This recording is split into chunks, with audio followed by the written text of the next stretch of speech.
Hello, welcome to Cyber on the Edge. Today, I'm speaking with Michael Maxey. He's the Vice President of Business Development at ZEDEDA.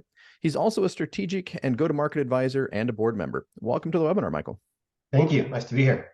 Excellent. So one of the things I think we need to get out of the way early is defining edge. So depending on the background you came from, edge can be defined in a lot of different ways, whether you came from a background, a networking background, a cloud background, a service, a user. I mean, there's all sorts of ways to define edge. So what does edge computing mean to ZEDEDA? Yeah, so that's a good question. I mean, I joke everybody has their own definition of edge, and it often depends on where you're sitting. All right, if you're sitting in a data center, the edge could be the edge of your IP network, for example. For ZEDEDA, I often use a chart from Gartner to kind of describe it. They've done some work around what is edge. And for us, we do a lot of our focus is around what they call compute edge or gateway edge. And I would describe this as like gateways or servers running outside your data center. So they're typically, in retail stores or factories or oil wells. So anything outside your data center, we sort of think of that as edge. That's our focus, and then sort of southbound from us are devices. So there's a massive market of device edge that is out there. And then sort of north of us would be sort of data centers. So maybe regional data centers or cloud pops, those sorts of things. So we're sort of sandwiched in between those two.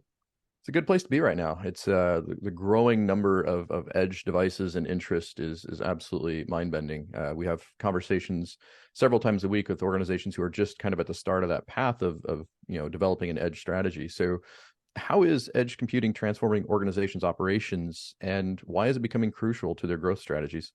Sure. So, I mean, a lot of it boils down to data, right? Data is sort of, it has been the gold for companies for, the last 20 years. In my history of computing, we've been chasing data, processing the data with Hadoop.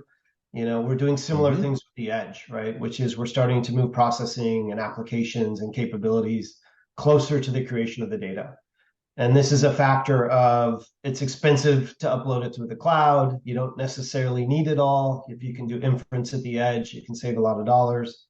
But it's really also becoming competitive advantage. So to your question around like, what's the transformation piece of it? Yeah. Being able to sort of act quickly brings competitive advantage in sort of two ways. One is internal optimizations.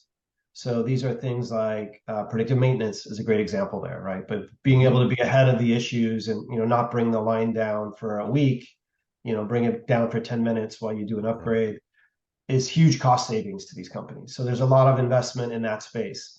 And then the other is new capabilities. Things they couldn't do on the edge, things they couldn't do before that they want to do more locally. So you see a lot of this in retail, sort of drive-through, in stores, sort of virtual tools. These are new experiences they can provide by running compute locally versus sort of connecting to the network. So it transforms the business in a couple of ways. It can save a lot of money and process internally, or it can really drive new outcomes.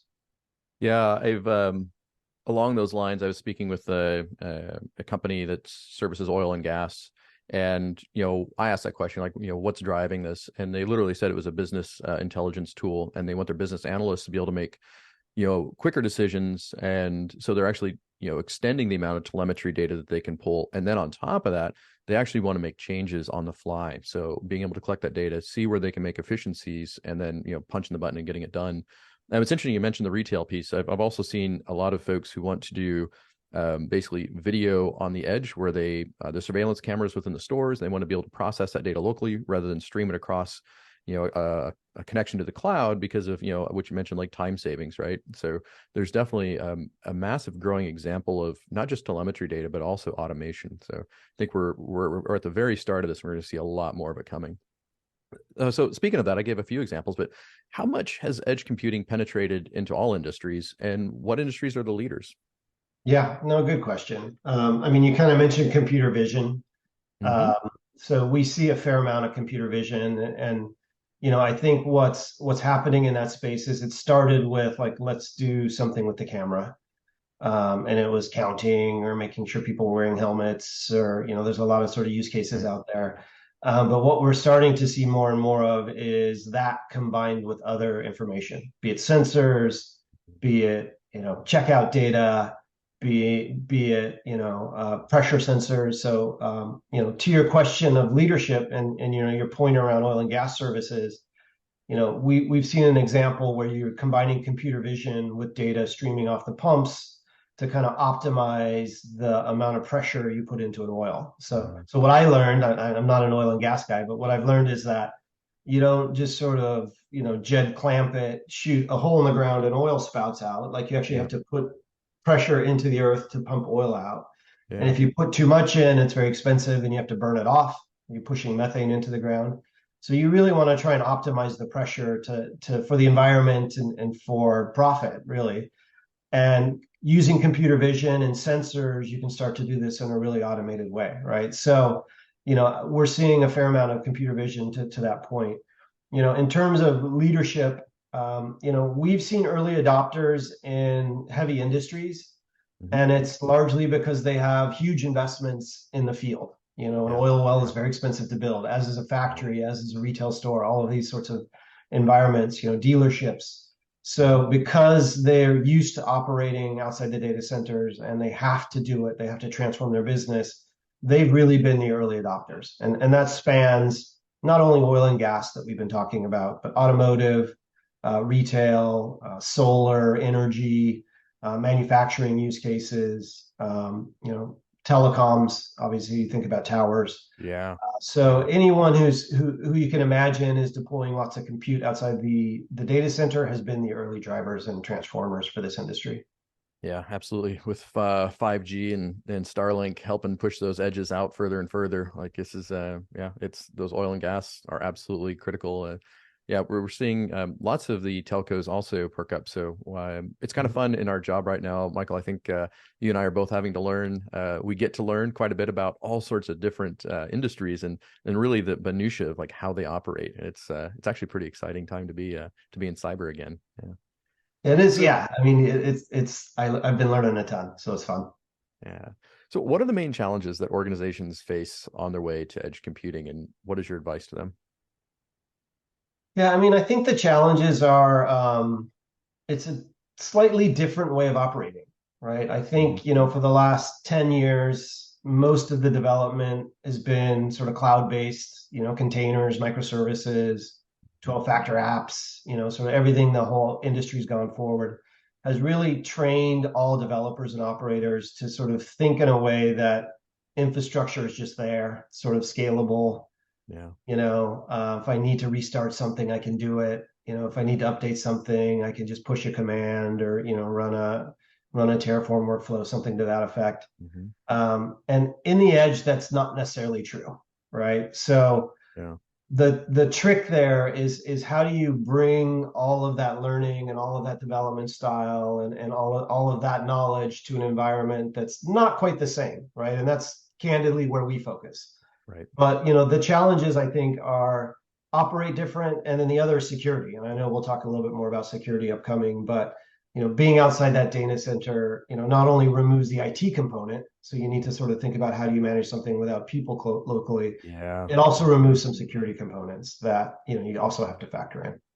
Yeah, there's a lot of that. Speaking of the challenges, like just the physical aspect of the locations, right? I mean, getting things deployed in a timely manner and getting them up and running, so that way your ROI comes back quicker is definitely I've seen as a challenge. But this really leads into, I mean, squarely into the next question, which is who, and this is one of the challenges, is who owns edge computing within an organization, and then how is security being implemented? I mean, I have this conversation all the time with every client, and that's it's an interesting answer. Yeah, well, I think it's a group ownership. Um, you're starting to see titles and hires. I mean, we were sort of chatting before the Hmm. webinar about one where, Yeah. companies are starting to sort of recognize like I need to have an owner of my edge strategy. Hmm. Um, so, ownership we find falls to kind of whoever picked it up or drove it first, right? We've seen it inside operational teams like OT Yeah. teams. We've seen it in IT organizations. We've seen it in product organizations. I think it does vary, but what inevitably happens is there's some groups that come together, and these are kind of connected to, the challenges question you asked a minute ago, right? So, Mm. one of the things about Edge is you're running on your own hardware, right? So you're now procuring hardware, you're sort of choosing from, there's lots of vendors and lots of options out there. Often you see special requirements around, explosive proof boxes or, Yeah. sort of ruggedized systems Right. or, particular key locks or different setups, right? So there's a lot of diversity in hardware that you have to deal with. And there's often, an owner of that. Somebody has to buy that, somebody has to procure that. Eventually they have to make it work in the field. So there's someone from that team that could be maybe a hardware team or an OT team, something to that effect, right? There Yeah. is the applications that are being developed, right? They're doing this for a reason, Yep. right? They're extracting new value from the data. They're doing predictive maintenance. They're moving a service from a central service to an edge service, whatever it is.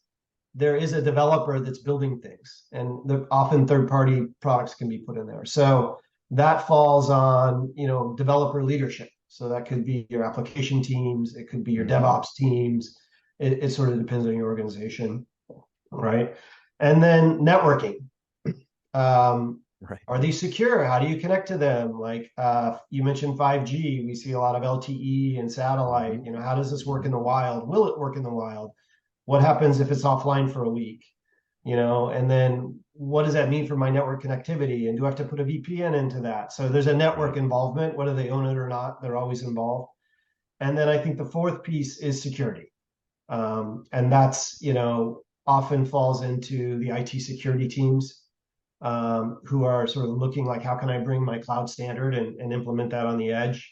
Yeah. Yeah. And then what other gaps do I need to think about? So it's a mix. That's a long answer to your question, but Yeah. it falls within one of those four, or sort of an anointed person in like a product team or a strategy team or architecture team. Before I started down this journey with AI Edge Labs, I called a lot of my friends in different industries, and speaking with one of them in the big box, like really big box stores, and I said, like, how do you do Edge? Like, who owns Edge? And he said, it's actually our supply chain owns Edge. It's through a separate VP in the company, and the CISO has no visibility. It's not something that's on their plate because it's for them. It's a service that's being delivered by a third party, and it's like an application to them. They don't even think about it, and it's crazy. I've had another conversation with a CISO at a very large energy company, and he kind of recognized that there was this large um, gap in his knowledge when I started asking about Edge. He's like, "Well, I know we use it," and he says, "I know we have a lot of it." He says, "But yeah, I haven't really dug into it yet." But yeah, it's in front of all of our critical assets, and this is something. Let me get back to you in a few weeks and let me know what I find. But that seems to be the case, right? Or if a lot of times those product managers, because like you said, like the whole purpose of Edge is to deliver applications. Honestly, right? It's you're delivering business intelligence and apps, and that seems to be where the ownership is lying sometimes. Because a business wants to do something, they don't go to the security team saying, "Hey, we need a new application." They go to the dev team and say, "We need a new application." So those are definitely areas where I can see that there needs to be a lot of improvement in communication. I was speaking with a mining company who's telling me that our IT team really doesn't talk a whole lot with the OT team, much less the security team. And like, so you're seeing this formation where somebody needs to step up on that leadership role and start pulling these things together and saying, look, like, we're at risk. We're putting the business at risk. How do we solve this? So I'm so many of those conversations the last several months. So I have a quote here from a lady named Marie Moe. She's a software researcher, and it made sense. She says, when you add software to device, you make it hackable. When you connect it to the internet, you make it exposed. So, what is the expected outcome for that? And I think that's something that edge devices there's a lot of them out there, and to what degree they've been secured, it's questionable at best. So I've got one last question for you. Actually, I got two more. How does ZEDEDA's approach help organizations handle the complexity of managing and securing edge infrastructure at scale? Yeah, That seems to be the challenge. that's a big one. Yeah, Maybe let's talk about security because you just brought that up, right? sure. And I sort of touched a little bit on this on the front end, but when you take a device out of the data center, it opens up different challenges. And we kind of think about it in sort of four buckets, Mm-hmm. right? So hopefully I'm not overwhelming folks here, but like one of it is physical device, right? Like it can get stolen, what somebody if hacks it, are your hard drives encrypted? Like you have to think about the device. It's no longer behind armed guards in your data center. It's, on the counter next to the retail, next to the register. So that's a piece. You have to think about network security, just like we do everywhere else. Like basic network security is really important. So think firewalls or even advanced Mm-hmm. firewalls, those types of Yep. workloads. Then there's the application level security, right? And this is where tools like yours are amazingly powerful. And you can kind of look at like workloads and Yep. are anomalies happening or weird connections happening and do like sort of real-time preventative style malware. Yep. So that's a third stack where we're seeing sort of investment happening. And then, the fourth is around, again, a factor of edge in that you're outside of data centers. Like, is the software the exact stack I'm running? Has somebody plugged in a USB Yes. key and installed Mm-hmm. malware on this physical device that's, Yeah. sniffing my network, for example? So Mhm. how do I measure that software and how do I make sure that it's secure? And once you sort of solve for all of those things, it starts to feel more like a data center, right? You can trust the Right. device. The device cryptography is telling me it's my device. Yeah. I know the software running on the device is the exact software I expect it to be running. I have it protected from a firewall perspective. I have AI making sure that rogue things aren't happening. Then the value starts to kick in, right? Yeah. And this is where it kind of goes to that orchestration and management piece is you have this sort of secured entity. How do you do that now in 1,000 places, right? Yeah. Yeah. And not everything's going to be the same, right? Some of them are going to have GPUs. Some of them are going to be like, oh, it didn't fit. We had to buy a smaller one. Some of them are going to be like, it's our Yeah. largest store. We need triple the size, right? So, Yep. what we've really helped customers do is deal with that. Like, how do I take this application set, put it to thousands of locations, use policy to sort of define what things run where and how they run, and you know, use policy to kind of define who can access and what happens and where your data goes, et cetera. So that's our game, is kind of helping people take these applications, put them in thousands of locations outside your data centers, and doing it in a way that connects back to all the investment they did in the cloud side. Yeah. So we're supporting Terraform. Mm-hmm. People do CI/CD and hit us as an in target, even though it's pushing out to thousands of edge devices. So we support Kubernetes, we support all these sort of modern platforms and techniques of doing with your data, but we sort of marry it with that security and orchestration piece that the edge requires. So you're hardware agnostic, is that true? We are. I mean, like that doesn't mean we run on absolutely everything. It means Yeah. we can run on everything. Right. We support about 90 plus devices right now. There's Nice. more coming all the time. Yeah. Yeah. And that can be challenging, right? Mm-hmm. Um, but we work with our partners. We have great hardware partners, and it really streamlines things. They'll install it in the factory, and we can direct ship things like that.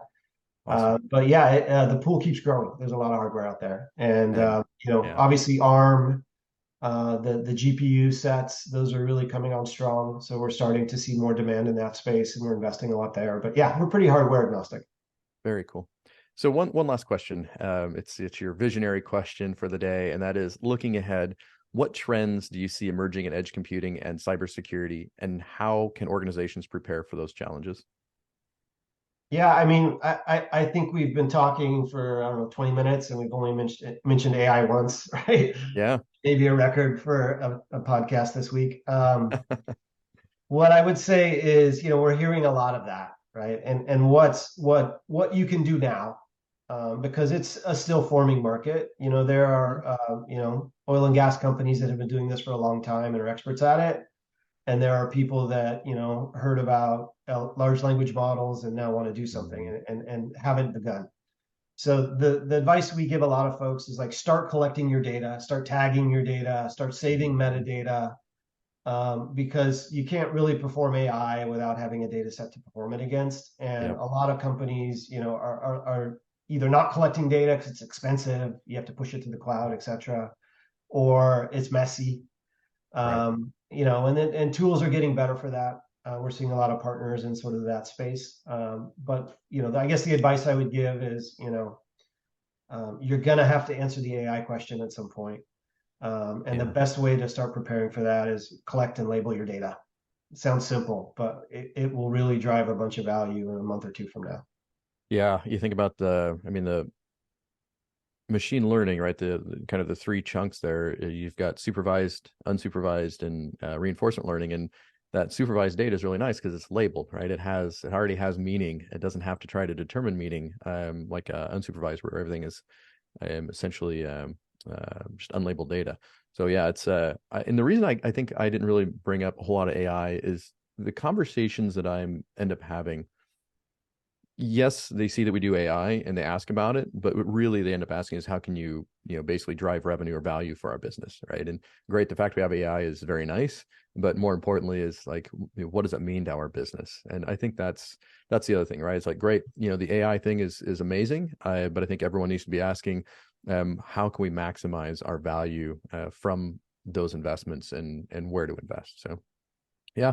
So that's Michael. I really appreciate your time. That's all the questions I have for you today. But I think it was a really There good. was one Oh, in the chat if you want to oh. Let me look. Let me grab it here. Oh, I see it now. Where do manufacturing companies start edge strategy when their machines are not, quote, sensorized, if that's a word? They have legacy machines and processes, and they do wish to get started ASAP on the edge capabilities. Is there a suggested playbook? Yeah, that's a good question. We see a lot of diversity is probably the right word. We see a lot of unique solutions at the edge, right? There Mhm. isn't like a cookbook like if you're a manufacturer, like here's your stack, is the first thing I would say. Yeah. But what we do see is and support is a number of tools that can kind of make this easy, right? So there's technologies Yeah. that have been around for a while. So Kepware is a very famous technology. It has like Mm. 80 or 90 downstream connectors to all of these sort of, as you said, legacy machines and processes, right? They speak the language of these OT tools that have been in production for a long time that connect over copper wires and collect data, right? And when they do, they can transform it. So we have a partner like Losant that's really strong about sort of Mhm. connecting, transforming data, and then either processing it locally if you know what you want to do with it, or just starting to collect it and label it, like I said, around the AI use case, right? So often it starts with a data use case, and the sort of industry standards that are pretty well documented and understood are things like predictive maintenance. Yep. Sort of as boring as it sounds, like it's a Right. super Right. powerful thing, right? Like if Yep. Yep. you can really drive a lot of value by knowing when problems are coming in advance, and those are paths that are well worn. So like you'll find existing models or existing data sets and databases that'll allow you to do that relatively easy, right? So, that's a playbook that we've seen people start with is like, okay, if I can improve safety or if I can improve uptime and get compute in place, it lays down a platform for future things, Yes. right? And that's where you can Absolutely. start to innovate. Like, oh, if I knew this and I ran this locally, like my operator could be more efficient. Or, maybe we want to kind of containerize things we're doing in the cloud and not pay as much for our data transformation. You can Mhm. really grow once you start. But finding that sort of first use case that is well solved and sort of aligns with a business driver and is easy to sell internally, candidly, like, hey, we're going to save $1 million a year in uptime. Yeah. That's a great place to start. Yeah. I like that because if your machines don't have, they're not censored, so you're not necessarily running like a serial cable to them and collecting data. Like safety is a pretty quick way to get something in there, get deployed, and really to future proof, right? So getting that groundwork laid down, and I've seen this with a fast food chain in particular where they did this. They put out a whole lot of edge devices, and while the telemetry was kind of their initial goal, you can't help but think that automation is their long range goal, right? But they've got the groundwork down now. So as they add new things, they've already got that base layer in order to manage and control those things that are being automated. Yeah, it's a good Yeah, question. I think that's an important piece, and I think like, um, you know, not to just sort of pitch the data, but I think one of the benefits of our platform is it's sort of built in. You can start with legacy and sort of Hmm. work your way to modern, right? You don't have to have Yeah, everything containerized, right? We see a lot of things running in Windows machines from old Windows machines. I don't want to say right. NT, but like think those types of dates of machines running right alongside modern. And having sort of the ability to kind of grow with your environment, starting with a simple use case that's well solved, and then bringing more value down. Adding GPUs to the equation when you're ready to start doing more advanced processing at the edge. All of this can build off that first use case. Yeah, absolutely. So I think that's a great way to say, if you're going to start this journey, start it with ZEDEDA and AI Edge Labs to secure that, and let us help you build. Reach out to Michael or myself. Our emails will be available after the webinar, but you can find us on LinkedIn. Reach out, and we'll happily help get you started on your journey. So, Michael, really appreciate all the time this morning talking about the growing craziness of edge computing and how it's helping people solve problems. Thank you. Right on. Thanks. Good conversation. Appreciate it. Cheers.